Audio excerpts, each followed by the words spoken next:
And we're back. Oh yeah, we're back. Back with Emma Knows Money and Erica Ramsey. And we are going to talk about something that is very new to me. Had no idea. But how to make insurance, how to make yourself marketable, if you will, but how to make insurance companies essentially fight for your business. Right.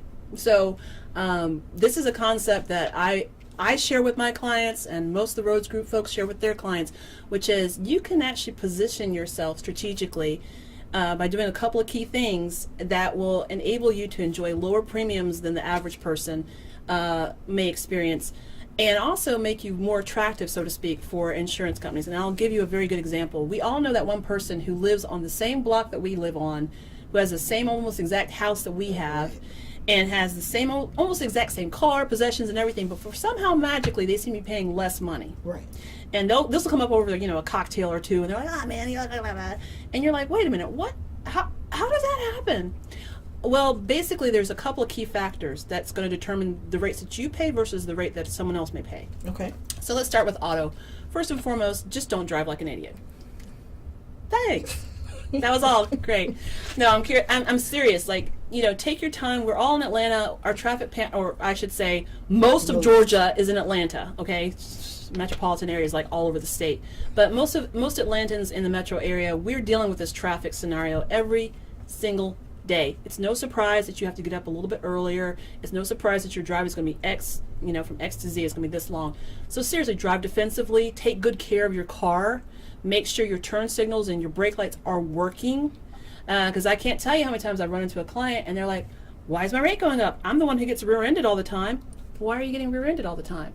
Are your brake lights not engaged? Oh. So something's going on that's causing this to happen. So make sure you drive defensively. Make sure you don't have tickets. Make sure that you try and stay out of accidents. I know, it happens to some people. On top of which, credit rating.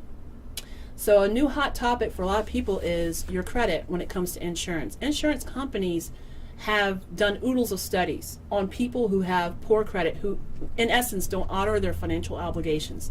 And I can go into the long and short of it, but basic answer is they know if you're not paying your bills, and you're going to pay a higher premium than the person who does pay their bills. You're also going to pay a higher premium if you have those minimum coverages. Okay, let's just be real here. You're out of college, you're trying to make it, from month to month, it's okay. But as you get older, and let's say you're my age, and you're paying for minimum coverages, what's going on? Right. Insurance companies are going to make you pay a lot more money for that. So keep your coverages nice and high. Protect yourself and protect your assets. Another thing you can do is take a defensive driving class. So if you're one of those unfortunate people who has a lead foot, I used to be one of those. My name is Erica, and I used to be one of those. And then Erica. Hi.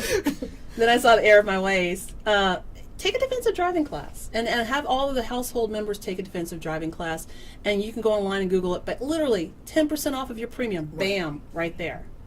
A couple other factors. I've got a question about, making yourself marketable that may have to do with social media. Okay. Do insurance companies check out our social media at all? They can if you're, I have a friend who likes to brag that she's drag racing all the time. Nothing is sacred when it comes to social media. So you've got all these little bots. Like, I almost had the experience of you Google one thing, the very next day there's all these ads geared towards you about that thing that you Googled. So I don't think it's too far-fetched to assume that you're not going to at some point or another get some sort of ramification for you going out saying, "Hey, look at me, I'll hold my beer." Let's not hold our beer.